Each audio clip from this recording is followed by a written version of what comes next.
यूरोपीय शक्तियों के आगमन के बारे में पढ़ेंगे, ठीक है। इसके पहले हम लोग क्लास 7 में क्या पढ़े थे? मुगल काल के बारे में। जब हमारे यहाँ इस्लाम धर्म आया और यहाँ पे कौन कौन से वंशज ने राज्य किया, तो पहले सल्तनत काल हुआ, उसके बाद मुगल काल, और मुगल काल के आखिरी समय में मराठों का उदय हो गया था, जितने 16वीं के शुरुआत में। उसी समय अहमद शाह अब्दाली और नादिर शाह का आक्रमण हुआ, तो मराठों का भी क्या हो गया? पतन हो गया, ठीक। और उसी समय ये लोग आए यूरोप से अपने देश में व्यापार करने, यूरोप के लोग। तो यूरोप के लोग अपने यहाँ व्यापार करने आए, तो उनका सिर्फ व्यापार करने का मकसद नहीं था कि हम यहाँ आकर के चांदी सोना ले आए और यहाँ का कच्चा माल ले जाए, चाय मसाला, और यहाँ की मसालों को वो क्या करते थे? अपने खाने के ही काम नहीं, मांस को सड़ने से बचाने के लिए यूज करते थे, है ना। तो इनका एक ही मकसद नहीं था खाली व्यापार करना, उनका मेन मकसद था यहाँ पे अपना कब्जा करना, ठीक। तो व्यापार उनका एक बहाना था यहाँ आने का, अपनी कंपनी को लगाना।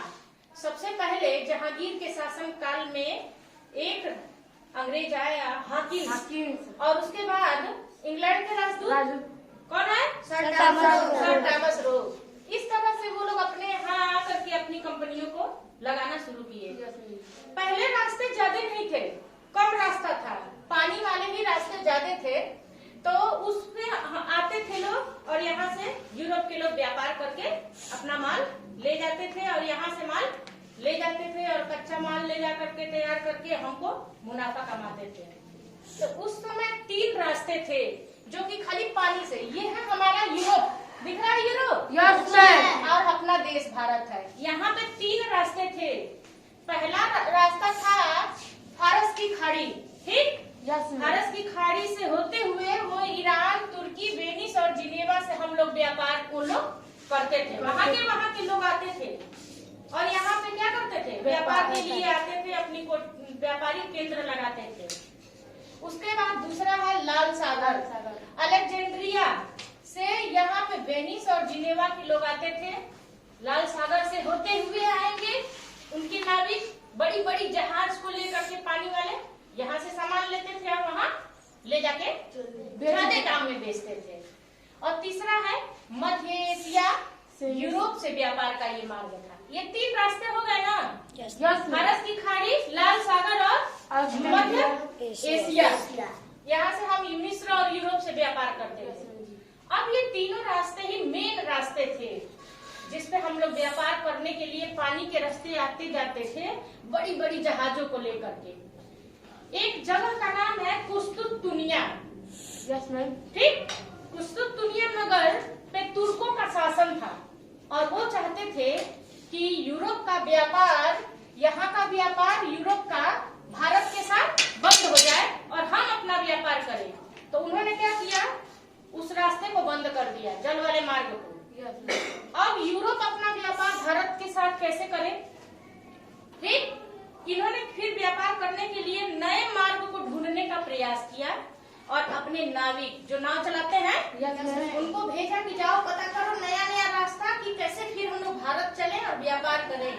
तो कोलंबस, स्पेन का एक नाविक था नाव चलाने वाला, वो आया किसकी खोज करने? भारत की खोज करने आया कि कोई नया रास्ता ढूंढ ले जल वाला और हम लोग भारत में व्यापार करें। तो कोलंबस भारत को ढूंढते ढूंढते कहाँ पहुँच गया? अमेरिका। और इस प्रकार से कोलंबस ने अमेरिका के लिए रास्ता ढूंढा, अमेरिका की खोज कर दी, ठीक है ना। फिर उसके बाद से पुर्तगाल का एक नाविक था, वहाँ के राजा इन लोगों को भेजते थे अपने खर्चे से कि जाइए पता करके आइए। तो पुर्तगाल का नागरिक वास्को डिगामा, कौन था? वास्को डिगामा आया भारत और उसने सबसे पहले यहाँ कलकत्ता, यहाँ है ना पश्चिम बंगाल, जिसे हम कालीकट नामक स्थान पे वो जल मार्ग से पहुंचा। इसीलिए कहा जाता है कि भारत की खोज किसने की? वास्को डिगामा ने। किसने? वास्को डिगामा ने भारत की खोज की और अमेरिका की खोज कोलंबस ने किया था।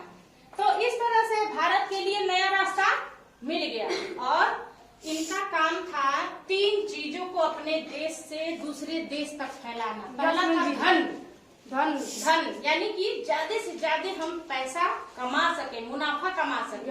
और दूसरा था धर्म, यानी कि जो उनका धर्म था ईसाई धर्म, क्रिश्चियन धर्म, उसे दूर दूर देशों तक फैलाना। और तीसरा था ध्वज, उन्हें अपना साम्राज्य फैलाना था और अपने ध्वज को क्या करना था, हर देश में फहराना था। इसी तरह से ये लोग अपने कंपनियां लगाने लगे, व्यापारिक कंपनी। व्यापारिक कंपनी क्या होती है, जैसे कि एक लोग ये आए, कुछ पैसा लगाए, कुछ दूसरे लोग आए, फिर तीसरे लोग, तीनों लोग मिल करके कंपनी में पैसा लगाए और जितना भी प्रॉफिट होता था उसमें, वो मुनाफा उसको जब होता था तो तीनों आपस में मिलके बांट लेते थे।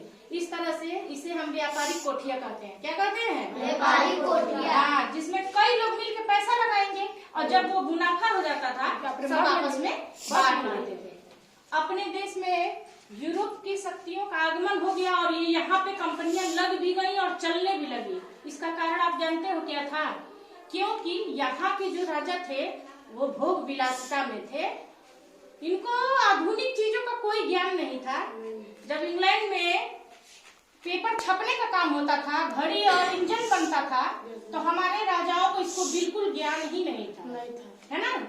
और वो लोग इनको लालच दे करके, कभी बग्गी दे करके, कभी घड़ी, कभी और महंगे महंगे तोहफे दे करके और यहाँ पे अपनी कंपनियां स्थापित कर लिया। और इस तरह से भारत में यूरोप कंपनी का साम्राज्य स्थापित हो गया। इस तरह सबसे पहले आने वाले कौन हो गए? पुर्तगाल के लोग। पुर्तगाल, डच, अंग्रेज, फ्रांसीसी। इस तरह से कई देश के लोग की होड़ लग गई।